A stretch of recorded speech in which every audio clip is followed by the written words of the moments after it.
सुषमा अंधारे यांनी विधान परिषदेचे मतदान सुरू असतानाच गरजेल तो पडेल का असं ट्विट केलंय. तसंच या ट्विटला त्यांनी खेला होबे असा हॅशटॅगही दिलाय. या ट्विटद्वारे त्यांनी अजित पवारांच्या राष्ट्रवादीचे दुसरे उमेदवार शिवाजीराव गर्जे यांच्याकडे अंगुली निर्देश केल्याचा दावा केला जातोय.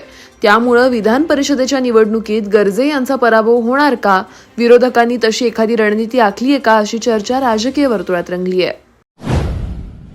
आम्ही एकमेकांचे शत्रू नाही, केवळ विरोधक आहोत, हीच वस्तुस्थिती असं विधान उपमुख्यमंत्री अजित पवार यांनी शुक्रवारी राष्ट्रवादी काँग्रेस शरदचंद्र पवार पक्षाचे प्रदेशाध्यक्ष जयंत पाटील यांच्याविषयी केलंय. अजित पवारांच्या राष्ट्रवादीचे काही आमदार जयंत पाटील यांना भेटल्याच्या पार्श्वभूमीवर अजित पवारांनी हे विधान केलंय. हे विशेष.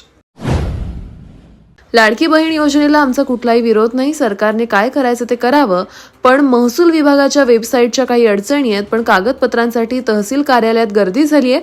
महिलांना जात प्रमाणपत्र, उत्पन्नाचा दाखला मिळत नाहीये. पण यांना राजकारण करायचं आहे, हे सत्तेच्या बाहेर जाणार आहेत. तर विधानसभेत काय चाललंय, मंत्री उत्तर देत नाहीत, मी राजकारण केलं नाही, आम्ही अडचणी सांगितल्या, असं प्रत्युत्तर नाना पटोले यांनी राम कदम यांना दिलंय.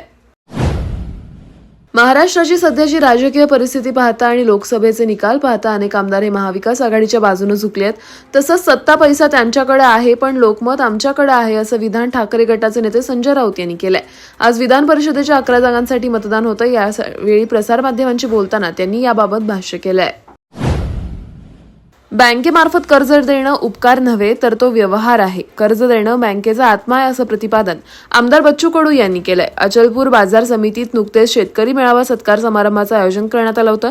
या प्रसंगी मार्गदर्शन करताना ते बोलत होते. कार्यक्रमाच्या अध्यक्षस्थानी जिल्हा बँकेचे ज्येष्ठ संचालक व माजी आमदार नरेश चंद्र ठाकरे होते.